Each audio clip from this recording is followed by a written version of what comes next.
빌립보서 3장 1절부터 9절까지만 보겠습니다. 3장은 다 할 텐데 우리 9절까지만 읽을게요. 우리 교독하도록 하겠습니다. 신약성경 321페이지. 끝으로 나의 형제들아 주 안에서 기뻐하라. 너희에게 같은 말을 쓰는 것이 내게는 수고로움이 없고 너희에게는 안전하니라. 걔들을 삼가하고 행악하는 자들을 삼가하고 몸을 상해한 이를 삼가하라. 하나님의 성령으로 봉사하며 그리스도 예수로 자랑하고 육체를 신뢰하지 아니하는 우리가 곧 할례파라. 그러나 나도 육체를 신뢰할 만하며 만일 누구든지 다른 이가 신뢰할 것이 있는 줄로 생각하면 나는 더 그러하니. 나는 8일 만에 할례를 받고 이스라엘 족속이요 베냐민 지파의 히브리인 중에 히브리인이요 율법으로는 바리새인이요 심으로는 교회를 율법의 의로는 힘이 없는 자. 그러나 무엇이든지 내게 유익하던 것을 내가 그리스도를 위하여 다 해로 여길 뿐더러 또한 모든 것을 해로 여김은 내 주 그리스도 예수를 아는 지식이 가장 고상하기 때문이라.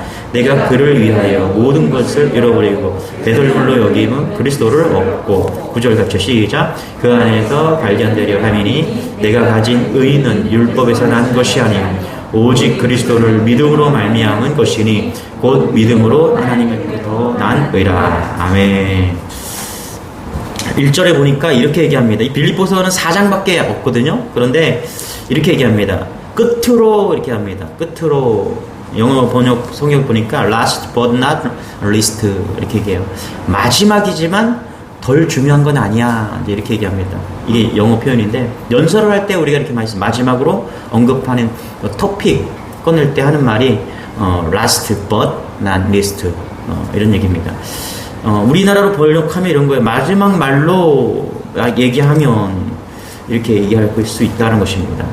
근데 끝으로 얘기하는데 이게 지금 빌립보서가 4장밖에 없잖아요. 근데 3장 처음 시작하면서 끝으로 이렇게 말하는 거예요. 그러니까 이게 좀 뭔가 어폐가 있죠. 그렇죠?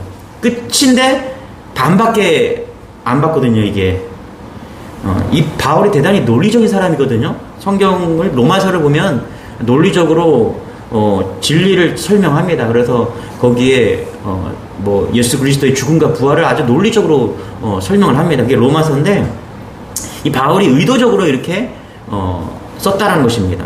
마지막으로 한마디 더 하겠다. 끝으로 하겠다. 그런데 그게 가장 중요하다. 지금 이것을 이야기하고 있다는 것입니다. 마지막으로 한마디 하겠지만 이게 너무너무 중요하다. 그러니까 잘 봐라. 이렇게 지금 우리가 봐야 된다는 것입니다. 진짜 오늘 3장은 너무너무 중요한 말씀인 것이죠. 우리 2절 우리 3절 같이 한번 읽어볼게요. 시작. 걔들을 삼가하고 행악하는 자들을 삼가하고 몸을 상해하는 이를 삼가라. 하나님의 성령으로 봉사하며 그리스도 예수로 자랑하고 육체를 신뢰하지 아니하는 우리가 곧 할례파라. 여기 개 얘기가 나오잖아요. 그렇죠? 개들을 삼가하고. 그렇죠? 여러분 개들을 사랑하시죠? 우리 교회에도 보니까 개들을 강아지들을 너무너무 사랑하시는 분들이 많이 계신 것 같은데. 여러분 개들은 아무리 사랑스러워도요. 개와 사람을 비교하면 기분 나쁘죠. 개만도 못한 사람, 개 같은 사람, 혹은 개만도 못한 인간 이러면 되게 기분 나쁘죠.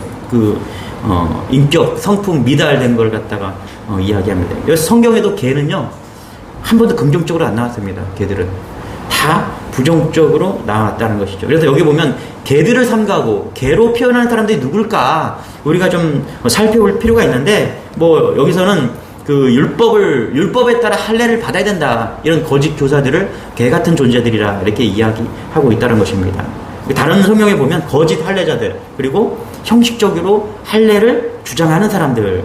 그러니까 이런 사람들이 뭐냐면 하나님 외에 예수 외에 더 필요하다라고 말하는 사람들. 그 사람들이 지금 바울은 개들을 삼가라. 행악하는 자들을 삼가라. 이렇게 지금 이야기하고 있다는 것입니다. 여러분 예수 믿는 데 더 필요합니까?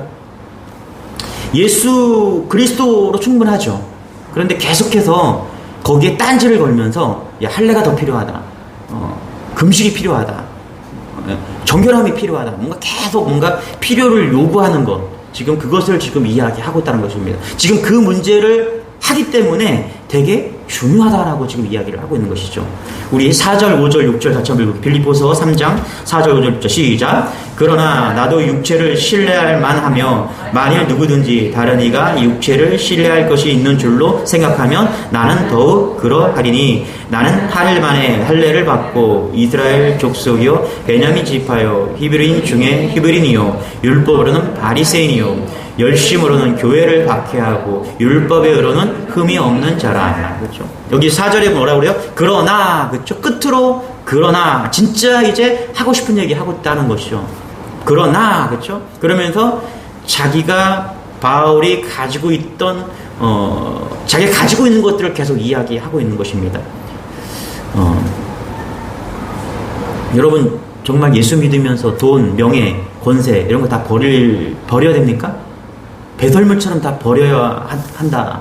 너무 부담스러운 일이지 않습니까, 여러분? 그게 정말 부담스럽다면은 우리가 한번 고민해 봐야 될 필요가 있다는 것입니다. 내가 이걸 다 버려야 된다. 그것이 아깝다. 예수님을 믿어도 정말 우리가 인격적으로 믿지 않기 때문에 그것이 아까워질 수 있다는 것입니다.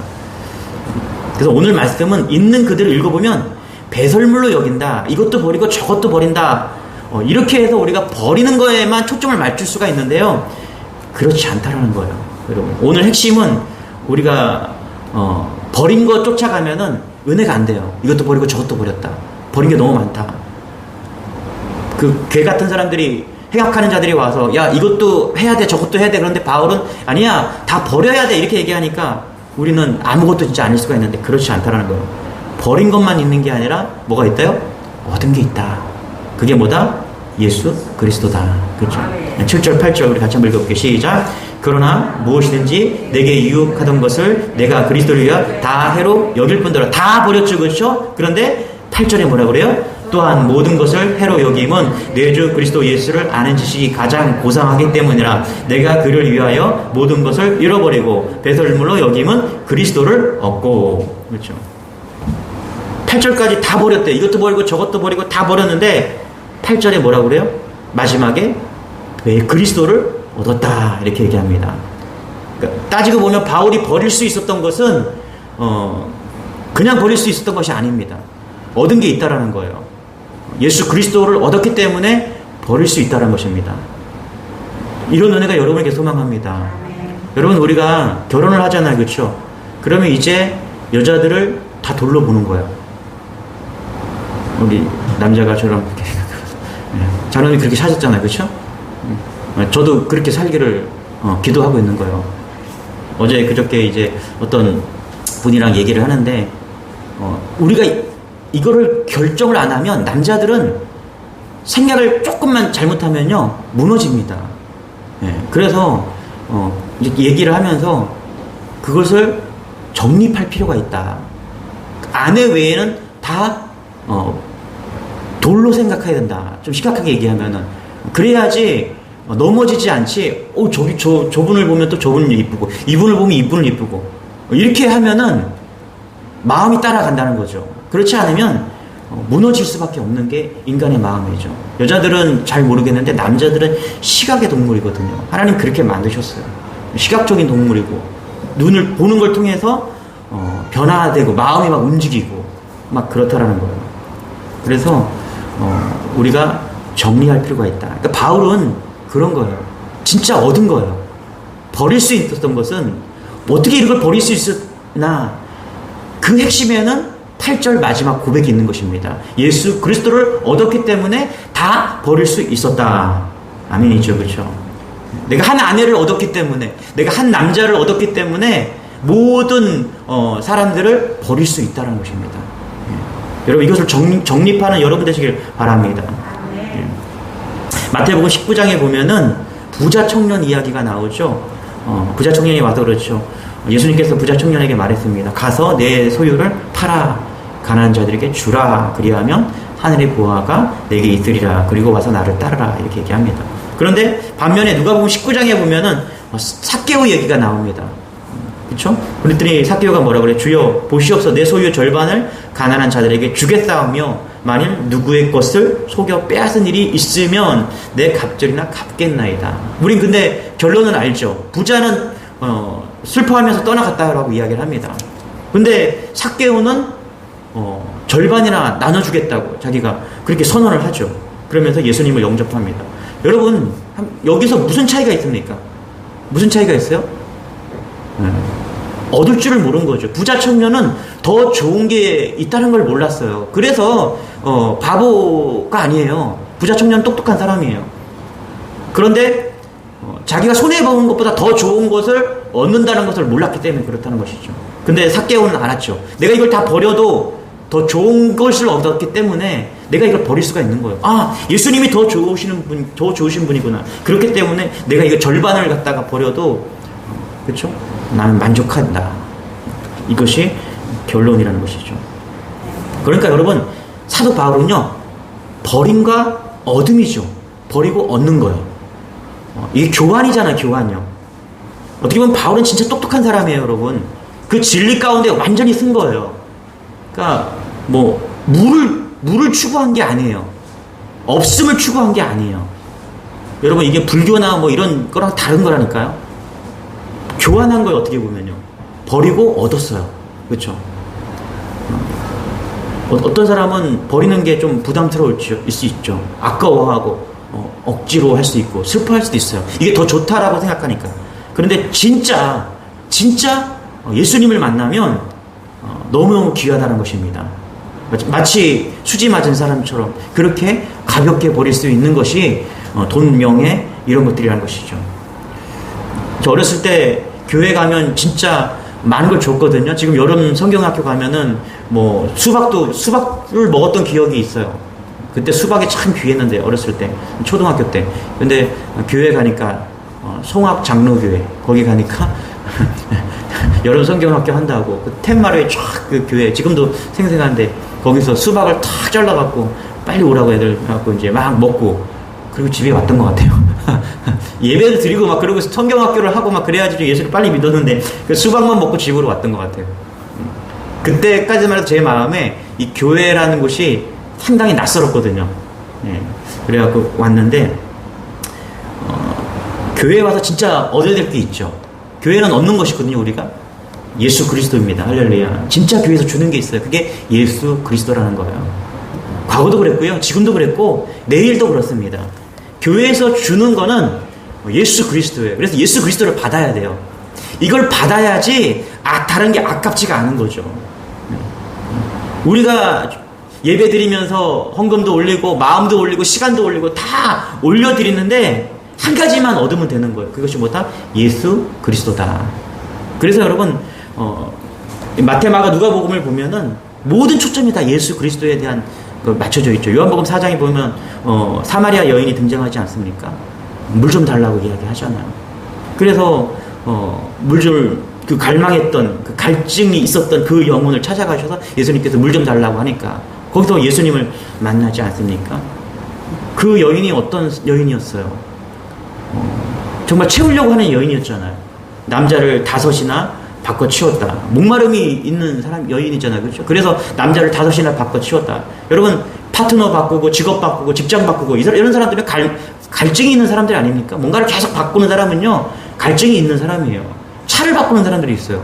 그렇게 차를 자주 바꿔요. 한 3년 타고 좀 지루해지면은 바꾸더라고요. 자기는 그게 유일한 취미래요. 그래서 차 바꾸는 거에 뭐라고 하지 말라고 차 바꾸고, 옷을 그렇게 또 바꾸는 사람들이 있잖아요. 그렇죠? 옷을 계속 바꿔요. 이거 사고 또 저거 사고 또 팔고 사고 팔고 사고 팔고 사고. 그게 일이에요. 다 그게 뭐냐 하면 마음이 허해서 그렇죠. 우리 지금 한국 사람들이 뭐 이렇게 먹방이 되게 심하잖아요. 그렇죠? 지금도 아직도 먹방이 안 끝났는데 또 한 학자가 한국 사회는 왜 이렇게 먹방이 이렇게 잘 될까 조사를 했더니 우리의 마음이 허해서 그렇다는 거예요. 그래서 계속 먹으려고 한대요. 뭔가 추구하는 것들이 계속 욕심들이 계속 추구되는 그 욕심들, 그걸 채울 수가 없어서 먹자, 그냥 먹기나 하자. 이게 먹방 우리가 먹고는 있지만 실제적으로 먹지 못하는 거죠. 여러분, 먹는 거에 감사하시기 바랍니다. 요즘 다이어트 한다고 먹는 거 앞에 놓고서 조금 먹어야 되는데 이거 먹으면 안 되는데 이렇게 하지 마시고 주시면 많이 드시기 바랍니다. 그리고 감사하고 또 열심히 운동도 하시고 먹는 거에 대해서는 감사해야죠. 예수님을 만나면 더 이상 목마르지 않습니다. 한번 정말 그런가 한번 고민해보잖아요. 돈으로도 명예로도 인간의 사랑으로도 채울 수 없어서 가져도 목마른 인생이 우리의 인생인데 예수님을 만나버리면서 그 목마름이 해결되었다. 정말 놀라운 은혜인 것이죠. 여러분, 이런 감사와 기쁨이 날마다 여러분 삶 가운데 나타나길 소망합니다. 우리 8절 다시 한번 읽어볼게요. 시작. 또한 모든 것을 해로 여김은 내 주 그리스도 예수를 아는 지식이 가장 고상하기 때문이라. 내가 그를 위하여 모든 것을 잃어버리고 배설물로 여김은 그리스도를 얻고. 또한 모든 것을 해로 여김은, 왜 해로 여겼다고 그러죠? 8절 중간 부분은 내 주 그리스도 예수를 아는 지식이 가장 고상하기 때문에 다른 건 다 필요 없다, 이렇게 이야기하고 있는 것이죠. 여러분, 촛불을 집에 가면 이제 아이들이 이렇게 초를 켜거든요. 요즘 초가 없으니까 왜 장난감 생일 파티할 때 쓰는 그런 것들이 있어요. 그러면 애들이 불을 꺼요. 생일 파티 한다고. 생일 파티를 한 일주일에 한 2번을 하거든요. 그렇게 해야 돼요. 계속 태어나야 돼. 또 태어나고 또 태어나고. 얼마나 감사한지 몰라요. 그렇죠? 아빠, 엄마, 아이들 생일 파티 계속 해요. 그럼 불을 꺼요. 그러면은 초가 이렇게 있어요. 그렇죠? 오늘 말씀이 그런 거예요. 그러고 나서 이제 생일 파티하고 불을 탁 켜면은 어떻게 돼요? 불을 껐을 때는 그 초 하나가 얼마나 밝아요, 사실. 그렇죠? 너무너무 밝은데, 형광등을 딱 켜는 순간에 그 초는 아무 존재가 아닌 거죠. 지금 그 얘기 하고 있는 거예요. 다른 것을 다 해로 여김은, 내가 가지고 있던 것들이 촛불 같아요. 되게 괜찮은 것 같거든요? 꽤 괜찮은 것 같아요. 빛 가운데서, 세상 가운데서 내가 가지고 있는 것들이 있거든요. 이게 얼굴을 딱 켜는 순간, 나는 빛 같아요, 이게. 빛 같은데, 여러분, 그것이 얼마나 작은지 바울은 지금 이야기하고 있는 것입니다. 어떻게요? 형광등을 탁 켰을 때, 태양빛이 딱 들어왔을 때 이 촛불이 얼마나 작은 존재인지를 깨닫게 되는 것이죠. 바울은 그것을 깨달았다라고 지금 이야기를 하는 것입니다. 저는 유교를 되게 좋아해요. 그 안에 인륜에 대한 좋은 지식들이 있기 때문에 유교를 참 좋아합니다. 또 불교도 참 좋아해요. 저는 불교에서 자랐기 때문에 인간을 이해하는 차원에서의 그런 철학적인 깊이가 있지 않습니까? 또 도교도 마찬가지예요. 세상 모든 것을 깨닫기 위해서 그런 초월적인 어떤 깨달음을 찾아가는 그 수행의 모습도 되게 아름다울 때가 있어요. 그런데 여러분, 그것은 다 촛불 하나에 그치지 않는다라는 거예요. 형광등을 탁 켜는 순간, 하나님을 만나는 순간 그것이 얼마나 작은 촛불에 불과한지를 알게 되는 것이다. 할렐루야. 이게 예수 그리스도가 주는 진리라는 것입니다. 이게 기독교가 주는 진리예요. 오직 기독교만을 깨달았을 때, 예수를 알았을 때만이 알 수 있는 진리가 이거라는 것입니다. 그래서 우리가 전해야 되는 것입니다. 전해야 돼요. 과거도 좋았지만 더 좋은 것이 있다. 그리스도를 알기 때문에 과거를 버릴 수 있었다. 바울은 지금 그거 하고 있어요. 내가 과거에 얼마나 나 잘 나갔던 사람인데, 근데 충분한 사람이다. 그런데 그것보다 더 좋은 것이 있다. 그게 예수 그리스도다. 난 그것을 얻었다라고 이야기하고 있는 것입니다. 여기서 그리스도의 가난한 것을 아는 것 한번 우리 고민해 봅시다, 여러분. 여러분, 이것은요, 이순신 장군을 알고 세종대왕을 알고 이런 알미 아니죠. 아주 깊이 있게 아는 겁니다. 들어서 아는 게 아니에요. 정말 깊이 있게 예수님의 인격적인 관계를 만나 그 관계를 맺었기 때문에 진짜 아는 것, 그 아는 것을 이야기하고 있다는 것입니다. 대충 아는 게 아니에요. 여러분, 대충 알면은, 예수님을 대충 알면요, 버릴 수가 없다라니까요. 진짜 알아야 돼요, 진짜. 예수님이 어떤 분이신가, 예수님의 마음이 무엇인가 진짜 알 때 우리는 그것을 버릴 수 있다는 것입니다. 그렇게 관계 맺는 여러분 되시길 바랍니다. 여러분, 사울은요, 진짜 열심히 살았어요. 저 사울을 읽으면서 이 사람 참 진짜 열심히 살았다. 그리고 예수 믿어도 그 습관은 안 변했잖아요. 그렇죠? 그렇게 열정적으로 그리스도인들을 막 박해하러 막 갔는데 이 사람이 예수 믿고 나서도 참 열심히 살았어요. 그런데 비견이 되죠. 예수 믿고와 전후 관계의 비결이 돼요. 뭐가 비결이 돼요? 예수 믿기 전에 열심히 살았는데 그건 마이너스 인생이었잖아요. 그런데 예수 믿고 나서 그는 플러스 인생, 스스로 감사하다, 기뻐하다. 그것을 고백하고 있지 않습니까? 얼마나 기뻐요. 예? 그것을 우리가 알 수 있다는 것입니다. 다 열심히 사는데 예수를 만난 그 인생, 그 열심은 플러스 인생이 된다는 것입니다. 여러분 가운데 착각하면 안 되는 게 뭐냐면 우리가 뭔가 부족해서 기쁨이 없다라고 생각하면 안 돼요. 오늘 말씀을 보면서 바울은요, 상황이나 그의 인생 가운데 뭐가 부족해서 기쁨이 없다라고 말하지 않는 것입니다. 진짜 우리가 기쁨이 없는 것은 예수님을 알지 못하기 때문에, 진짜 알지 못하기 때문에 우리는 기쁨이 없다라고 지금 이야기하고 있는 거예요. 여러분 잘 보세요. 우리가 뭔가 부족해서 기쁨이 없다라고 말하면요, 잘못하면 사울의 함정이 빠질 수가 있어요. 사울이 어땠습니까? 어째 빠졌어요? 사울은 천천히요, 다윗은 만만이다. 이게 사울의 함정 아닙니까, 여러분? 사울이 왜 그렇게 됐어요? 나도 만만이라는 소리를 듣고 싶었는데 그 소리를 못 들으니까 분노가 일어났잖아요. 그 함정에 빠져서 사울은 망하는 인생이 되었다는 것입니다. 그래서 사울은 뭐예요? 뭔가 더 있어야 돼. 자기가 기쁨이다라고. 내가 뭔가가 더 있어야지. 명예가 더 있어야지. 돈이 더 있어야지. 더 좋은 직장이 있어야지. 자기가 기쁠 줄 아는 거예요. 그런데 지금 바울은 그런 얘기하고 있는 게 아니에요. 진짜 기쁨은 예수 그리스도를 알므로 기쁜 것이다. 여러분 이런 은혜가 우리 안에 소망합니다. 저는 이게 충만했으면 좋겠어요. 이것으로 충만했으면 좋겠어요. 우리 공동체가 좋은 직장에서 뭐 그런 것도 좋죠. 뭐 좋은 직장 다니고 세상에서도 막 승리하고 막 이런 것도 뭐 놓쳐서는 안 되겠지만 더 중요한 게 뭐냐면 예수님으로 막 행복했으면 좋겠어요. 예수님 때문에 막 기쁜 거예요. 여러분 자녀들이 정말 성적이 잘 나왔어요. 누가 우리 자랑하던데? 어떤 우리 성도 중에 자녀 아이가 영어가 90점 넘었다고 자랑을 하더라고요. 막 자랑하는데 그거 되게 좋아하시더라고요. 저는 그것보다 우리 아이가 예수님을 고백했어요. 목사님, 우리 아이랑 오늘 큐티했어요. 우리 아이가 기도를 너무 잘해요. 제가 눈물이 났어요. 이런 자녀, 이런 고백이 있어야 돼요. 이걸 놓고 기도하시기 바랍니다. 나는, 그래, 너 참 잘했다. 너 90점 넘어서 너무너무 잘했다. 너 내가 맛있는 거 사줄게. 근데 있잖아. 난 이거보다 더 기쁜 게 있어. 너가 예수님을 정말 구주로 영접하는 거야. 너가 날마다 하나님의 말씀을 따라가는 거야. 이 기쁨이 우리의 기쁨이 되고요. 우리가 그렇게 살 때 아이들이 다 느껴요. 저 엄마는 왜 저러지? 돈보다 더 중요한 게 있는 것 같아. 예수님이셔. 그렇죠? 명예보다 더 좋은 게 우리 엄마는 우리 아빠는 명예보다 더 중요한 게 있어. 예수님이야. 우리가 잘 되는 것보다 더 중요한 거. 우리가 예수 믿는 거를 정말 더 기뻐하고 가장 기뻐하지. 이런 표현이 드러날 때 진짜 아이들은 예수 믿는 것이죠. 그러나 우리가 먼저 그렇게 기뻐할 때 그렇게 드러나는 것입니다. 사도행전 20장 24절에 보니까 내가 달려갈 길과 주 예수께 받은 사명 곧 하나님의 은혜의 복음을 증언하는 일을 마치려 하면은 나의 생명조차 조금도 귀한 것으로 여기지 아니하노라. 그러니까 사도 바울이 기뻐하고 목숨 걸 만한 일이 생겼다라는 거예요. 사명이 생겼다라는 거예요.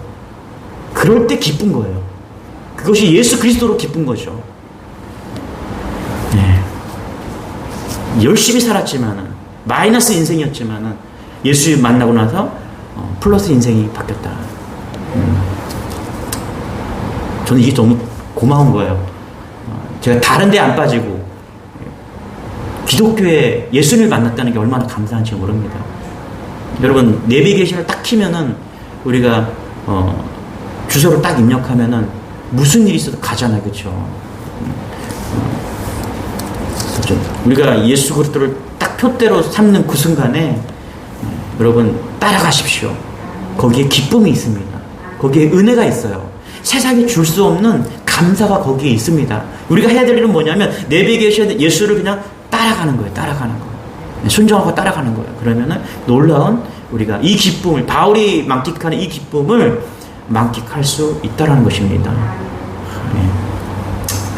여러분들은 정말 귀한 분들이세요. 그래서 그렇게 보면 하나님이 얼마나 기뻐하실까. 예? 저도 이렇게 여러분들이 믿음으로 살려고 하고 그런 거에서 기쁜데 주님이 얼마나 기쁠까. 제가 오늘 새벽 설교하면서 그런 얘기 했잖아요.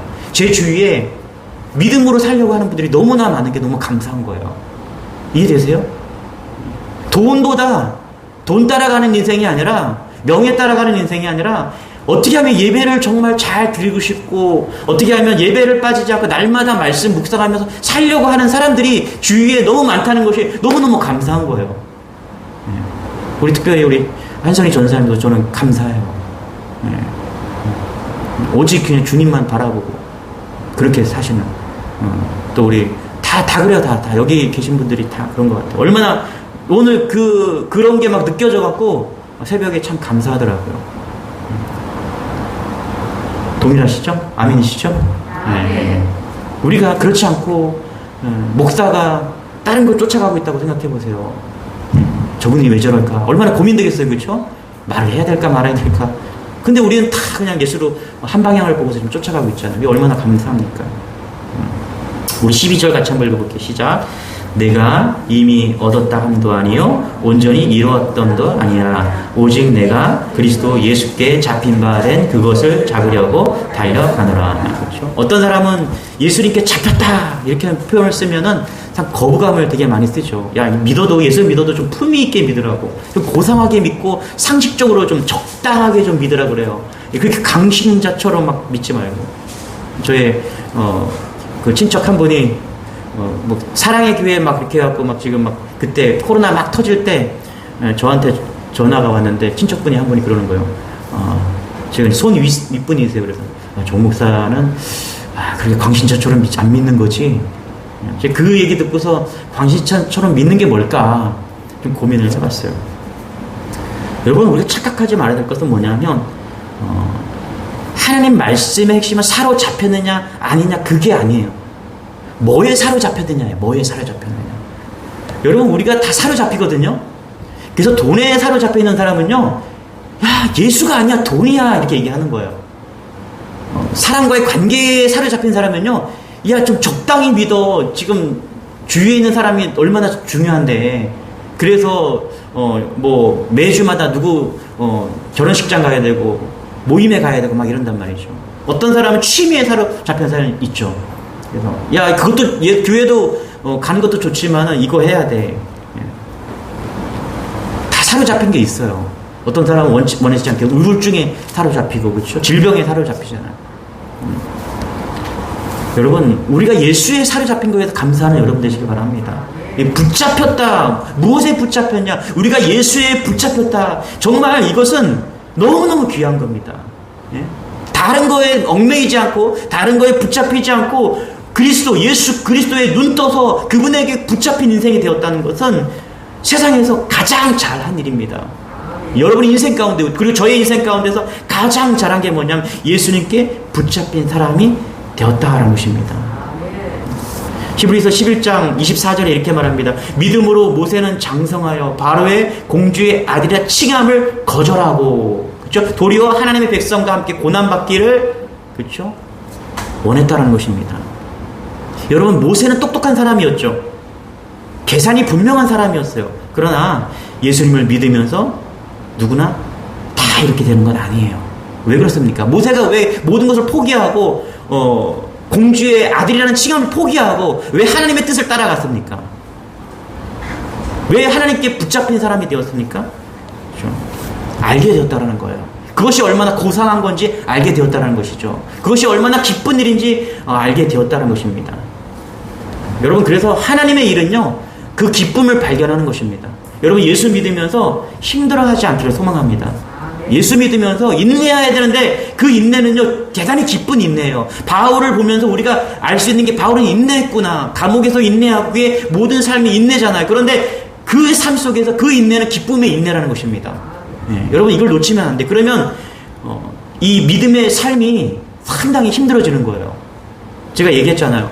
김남준 목사님이, 제가 신학교를 한다고 하니까 저희 목사님, 담임 목사님이, 김남준의 목사님이 책을 읽으면서 읽으라고. 내가 정말 이 길을 가다느냐. 제가 대학교 때 신학 공부한다고 하니까 목사님이 저한테 주신 책이 그거였어요. 근데 읽다 보니까 처음에는 되게 은혜가 됐어요. 막 눈물이 막 나더라고. 정말 이 길은 눈물 없이 가는구나. 근데 중간에까지 읽었는데도 계속 눈물이야. 그래서 중간 정도 읽다가 진짜 안 읽었어요. 아니, 내가 가는 그 길은 기쁨의 눈물이고 감사하고 행복한 길일 텐데 왜 자꾸 이렇게 고통과 인내 없이는 갈 수 없다고 자꾸 이렇게 말하는 건가? 다시 제가 그 책을 읽으면 어떻게 평가할지 모르겠지만 그때는 읽지 않았어요. 여러분, 정말 우리가 예수를 믿는데 뭐 계속 인내하고 고난을 참고 이렇게 한다면 그 길을 가겠어요? 여러분, 바울은 그렇게 해서 간 게 아니에요. 바울은 그 길을 기쁨으로 갔다니까요. 예수 그리스도를 만나고 그것이 너무너무 기뻐갖고 그 길을 갔다라니까요, 여러분. 그렇지 않습니까, 여러분? 한번 물어보고 싶은데, 집사님은 남편이랑 이렇게 한 20년 사셨나요? 그렇죠? 기쁨으로 그 길을 갔죠? 왜 대답을 안 하죠? 기쁨으로 거기에 어려움도 있고 고난도 있었을 거였죠. 그러나 그 모든 것을 이길 수 있었던 건 기쁨이 아니겠습니까? 내가 처음 사랑해서 당신을 선택하고 내가 검은 머리 팥뿌리가 될 때까지 그 길을 가겠습니다. 아마 그 출발도 인내가 아닐 것입니다, 여러분. 그렇죠? 그 출발도 기쁨일 거고요. 그 마지막도 아마 기쁨이 될 것입니다. 우리가 그렇게 산다면. 여러분, 복음이 그렇다라는 거예요, 여러분. 복음은 십자가의 인내지만 그 인내를 뛰어넘는 게, 고난을 뛰어넘는 게 기쁨이 있다는 것입니다. 예수님께서 십자가에 죽으셨어요. 그것은 고통이 맞아요. 그런데 그것을 이길 수 있는 것은 부활이 있다는 거예요, 여러분. 부활의 그 기쁨이 있기 때문에 십자가를 이길 수가 있는 것입니다. 그 고난을 견딜 수가 있는 거예요. 만약에 십자가만 있었다면 예수님도 그 길을 가지 않았다고 저는 생각해요. 그런데 다시 산다라는 그 하나님의 약속이 있었기 때문에 고난을 이길 수가 있는 거예요. 그래서 사명의 길을 간 거죠. 고난이지만 기쁨인 거예요. 감사로 간 거예요. 행복의 길을 간 거죠. 그래서 뭐라 그래요? 다 이루었다 이야기하잖아요. 그건 알았다는 거. 예수님이 내가 죽어야 된다는 걸 다 알았다는 거잖아요. 그렇죠? 그리고 그걸 끝마쳤다. 거기에는 마침표가 있는 거예요. 내가 숙제를 다 했구나. 내가 칭찬받겠구나. 하나님께. 이런 메시지가 깔려있는 거 아닙니까? 그래서 예수님도요, 그냥 간 게 아니라 부활이 있기 때문에 그 길을 간 겁니다.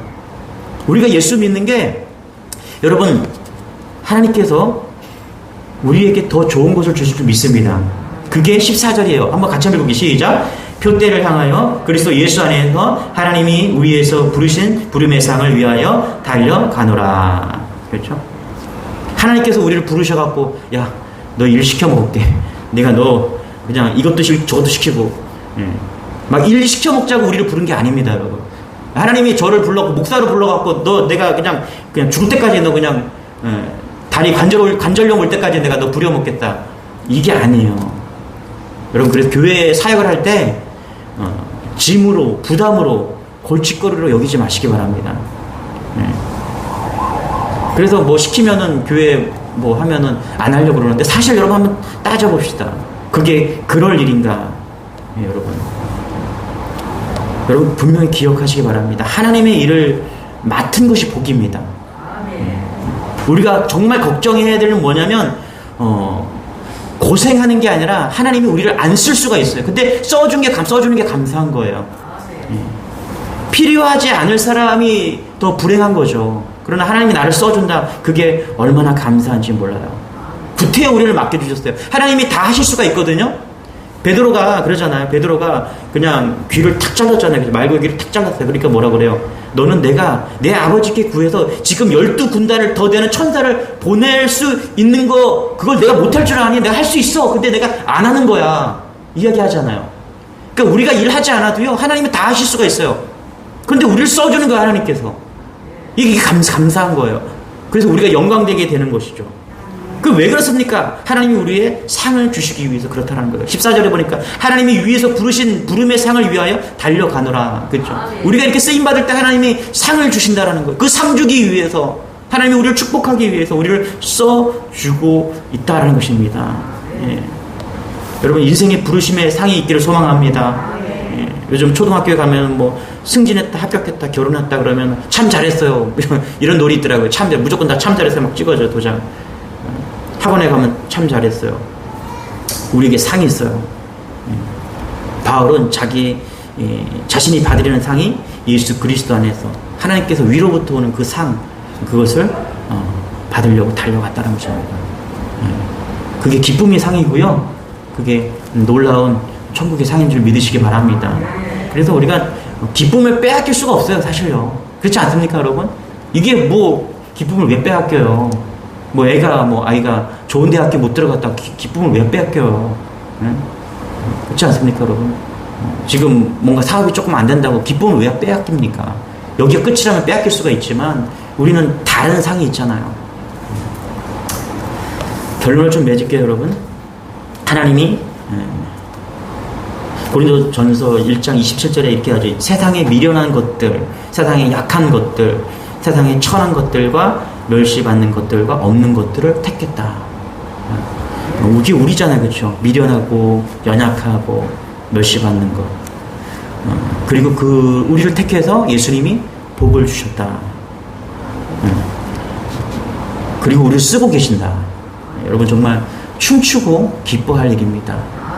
우리가 영혼을 구원할 수 있고 하나님이 작은 것 하나에도 우리가 봉사할 수 있고 써준다는 것, 정말 춤을 추고 기뻐할 일이라는 것입니다.